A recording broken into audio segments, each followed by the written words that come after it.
In 2003, the SARS virus ravaged China. Since then, China has accelerated the construction of a national disease control and prevention system. Chinese hope that the system will help them respond better, faster, and smarter to another attack. The sudden outbreak of the COVID-19 put this system to the toughest test, as well as China's governance system.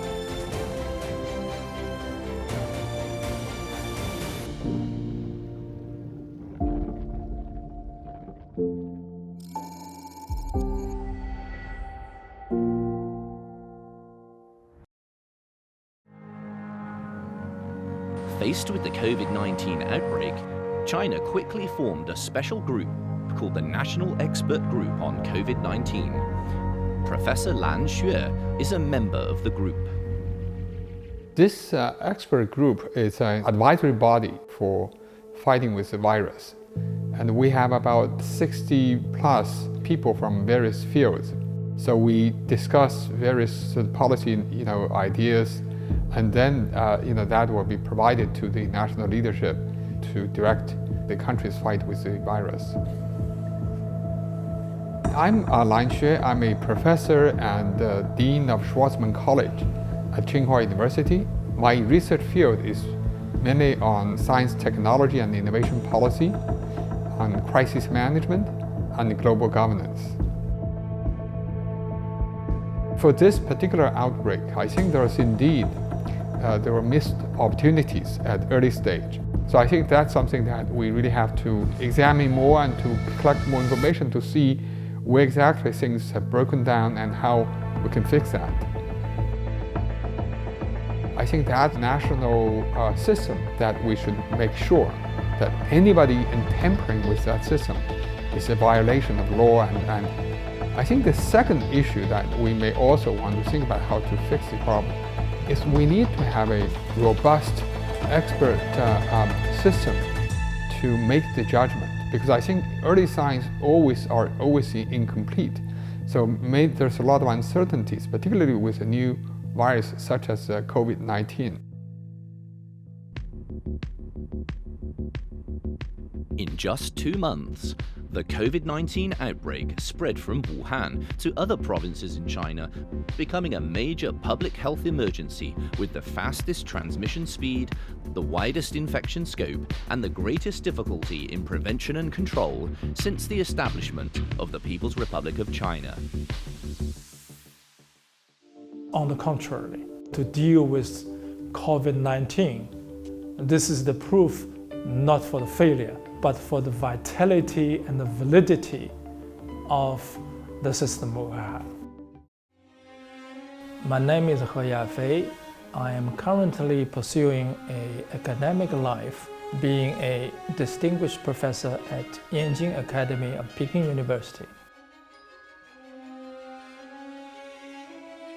Certainly we see some setbacks at the very beginning before we found the right path.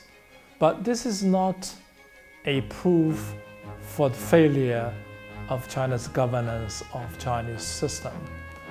It is only a proof, once again, that China's political system, economic system, China's political setup is correct, is the right one, because it has the capacity to correct itself. If there is any shortcomings, any setbacks, it is very capable of correcting these things by itself, because it has the wide support of the people, and has a very strong, down to the grassroots, a very strong governance system in place.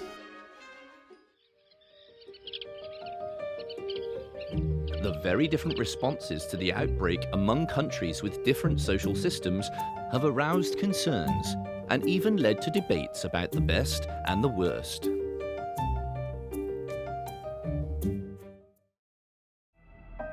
The bigger the problem, the bigger the challenge, the more effective, I think, relatively speaking, the Chinese government is, and therefore also that speaks well of the Chinese political system.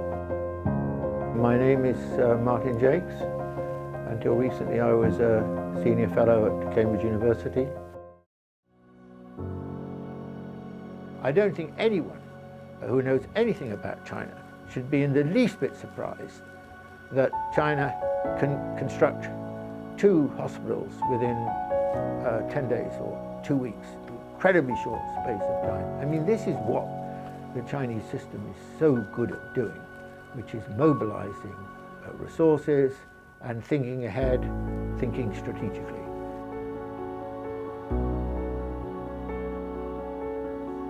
China will learn from the weaknesses of what happened, as well as the strengths of its subsequent achievement. And yet, in the West now, especially for example in the United States, so slow. And the testing is so weak, so narrow. There's no excuse for this situation, because this has been around now for, what, over 2 months? That's a lot of time the Chinese never had. So I think that what's happened does not prove that the Chinese system is, deeply flawed or something like that. Okay, it does reveal that the mistakes were made. It does reveal that there were some weaknesses. But, the bigger the crisis, the more likely mistakes are to be made. Why? Because you've got to make it up, because you don't have perfect knowledge. And less excusable, in my view, are the mistakes that are now being made in the West, because they have had the prior experience of China to take into account.